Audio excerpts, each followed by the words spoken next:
everybody. Y'all pray for me. I'm learning how to use this new stuff. Y'all keep on praying for my mind. So y'all come on in. Oh, come on in. Let me see. How do I get this out? Y'all pray for me. Still learning.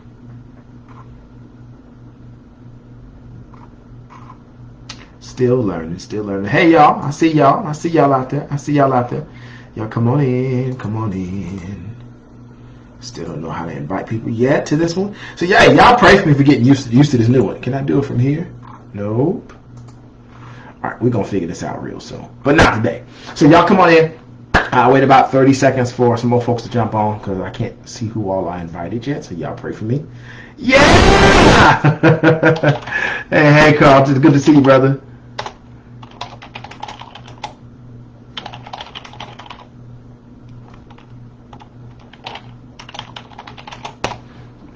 Definitely good to see you, brother. I'm so learning how to do this new, Carlton, this new arrangement that Facebook has. You know, we as humans, we like stuff to stay the same. So don't change nothing on me. And they did. So everybody, as they come in, put your comments down. I'll get started in just a few minutes. And I'm still going to learn how to work this thing. But y'all just come on, rock with it, brother. I won't keep you long. I'm going to give you 4 lessons from when I was stuck on the side of a volcano. All right. Shoot, let me go. Let's go. Today's Friday. Happy Friday, everybody. I have been on a relaxation, a vacation that was meant intentionally to relax, not just get away. And so on this past Tuesday, I went to Denver, Colorado. And yeah, that was fun. That was really fun. I had never been to Denver. And on Wednesday, I had planned to take my rental car and drive. Most people don't know that there is a volcano about 2 hours west of Denver. The town is called Dotsero, Dotsero, Colorado. So here I am, chocolate me, in Colorado, going to go check out this volcano. So the GPS is taking me there, and I'm enjoying the view. Man, it was wonderful. It was like really, really beautiful. So I'm having a ball driving. And so the first lesson from being stranded on the volcano, even before I get to the volcano, is don't be scared to be different. Do you know how many people who look like me don't want to go hiking, don't want to go on the science side? No. You know, they'd rather go to a city and lay on the beach and party. Well, my crazy behind went to the volcano. So my first lesson is don't be scared to do different, because I'm telling you, I enjoyed it. So I'm in Denver. I get to the to the volcano, and it says, well, make this turn, and then it says go up the road. No problem. Well, I get to the road, and we go from around this community, this mobile home community or something like that, or a manufactured home park or something like that. So we go around, and it goes from asphalt to gravel. I said, ooh.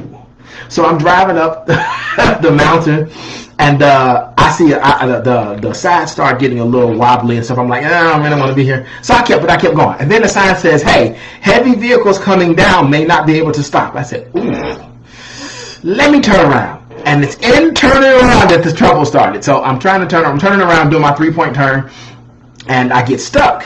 The wheel slips. I push through it because it's like driving on the snow. And then I said, well, let me just turn around instead of back up, because this backing up on this volcano road is not easy. So anyway, so I go on my 3-point turn, and I get stuck in the gravel. So I'm on the side of it. I'm trying to get up to this volcano, and I'm stuck. I am stuck. So the second lesson, know when to go at it alone. Now, in my Chicago growing up, when you got stuck in the snow, you grabbed some cardboard, you grabbed some tree branches, and you got yourself some traction, and you got out. And so I'm glad I have that background, because I did it. I said, well, let me get out this thing myself. And I spent like 30, maybe 45 minutes doing everything I could think of, from the cardboard to the wood. I even put some water down to try to harden up the ground so I can get out. Didn't work. So the first tip was to do something different. The second tip was to know when to go it alone. But the third tip says, be okay with needing help. So I ran down to the little community. That's where I found some of the stuff I was trying to get out with. But I couldn't find any people. There were no people nearby. And I'm sorry, I don't want to be in rural Colorado knocking on doors. I just don't want to do that to myself. So anyway, I get back to the car, and there's a pickup truck coming down, a pickup truck trying to go up, and another car. And so they all come out to help me. Now, here's the crazy part. If they didn't help me, they would have been stuck because they couldn't go nowhere either. But the third tip, learn when it's okay to ask for help. Why? Because when the other groups came, I could hear the tire spinning, but I couldn't see the tire spinning because I can't see the tire spinning from the driver's seat. So the beautiful part about help is that help knows how to help you because they can see what you can't see. And what the girl told me, the wife told me, she said was, hey, it's this one tire spinning. I said, but the worst part is I'm trying to get roadside to come help me. So I called 911 after I figured I couldn't do anything. They said, we got to get a private tow company to come get you. I said, well, hold on, I got roadside. So I called the roadside, and roadside is like, well, hey, if you're more than 30 feet off of a paved road, we can't help you. I said, well, what do I do? He said, well, we can send out somebody, but they're going to charge between $500 and $1,000. How far are you up the volcano? I said, just about 1/8 of a mile. So I'm like, man, I don't want to pay $500 to $1,000 just to get the car to do this, up, set it down, I can drive. So they're like, well, what do you need? Well, we see the tire spin. I said, well, I'm just asking the tow company to pick me up and pull me over. And I said, pick the car up. I said, maybe I've got a jack. Now watch this. It had not hit my mind by myself to use the jack. But because I had other people there and other minds were working on the problem, it hit me, use the jack. So we jacked the car up. We filled the hole in like we do in the snow. And then they put a wood plank on top of it, and I said, on the count of 3, 1, 2, 3, they pushed, I was free.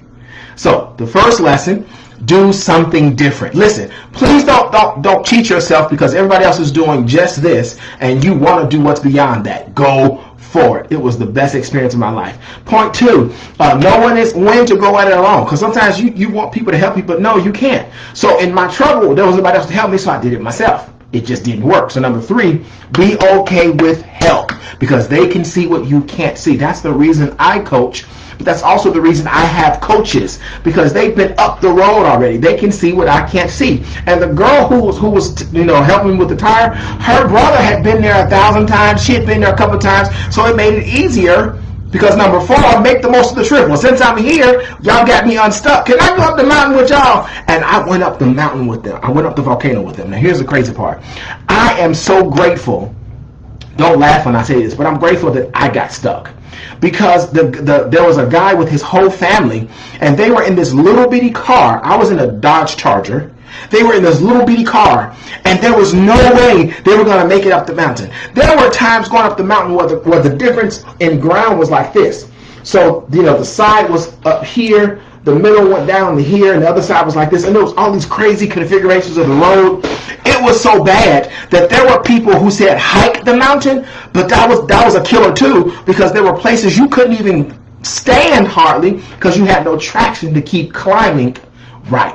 But when we finally got to the top, oh, it was beautiful. Now, I'm a volcano nut. Y'all pray for me. I got 1 minute left. I'm a volcano nut. I've been liking volcanoes since I was a kid. I remember my mother getting an encyclopedia set, and I read through the whole set looking for volcanoes. Don't ask me why.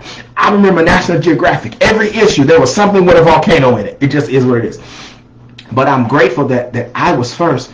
Because if that didn't happen to me and that happened to him, first of all, he would have been too far up the mountain to get to even get help. And second of all, he probably wouldn't have made it because there were spots that were really dangerous. And if you didn't have 4-wheel drive with big wheels, I can imagine the people that have tumbled off the mountain. I can imagine the people that have tumbled back down the mountain. I can imagine the crashes and the accidents over the years on this mountain because it's just not made for regular cars. So what's the point of me telling you all this? Number 1, don't be scared to do something different. Number 2, don't be scared to do it by yourself because a lot of times people don't want to do what's different. They just want to follow the status quo. Number 3, don't be afraid to allow for help because they can see what you can't see. And number 4, once you're in it, enjoy it. Make the very best. The view was so beautiful. I learned so much. And the crazy part is all of the things that were running through my head were just some of the same things that I've been reading about when it comes to science and stuff all my life. But I got a chance to see it in person.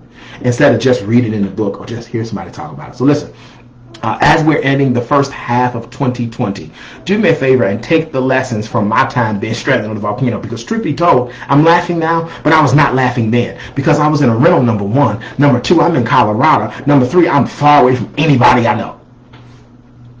Take the lessons. Don't be scared to do something different. Don't be scared to do it alone. Know when to ask and accept help, and then make the very best of it. And hey, and listen, if you know that your path in life is going to require you to do some things different, let's have a conversation. Why? Because most people haven't maximized their money, so you're doing something different. Most people, when they do work with their money, they do it by themselves. Most people are not willing to ask for help or accept the help. And then number four, most people are not willing to make the very, very best of where they are. All I'm saying is, let's have the better life. So check out the link in the comments. Schedule your time to chat with me. I'm releasing the Victor's Financial Bootcamp. It's a smaller course that gives people a chance to get some real intense, some Dave Ramsey jealous of me kind of quality going on in a couple of days. So if you want some information about that, leave a comment, shoot an email, all that good stuff. Have a great weekend. We'll be back on Monday with our regular content. Talk to you soon. And remember, when life seems to be pretty good, a better life is always best. Talk to you soon.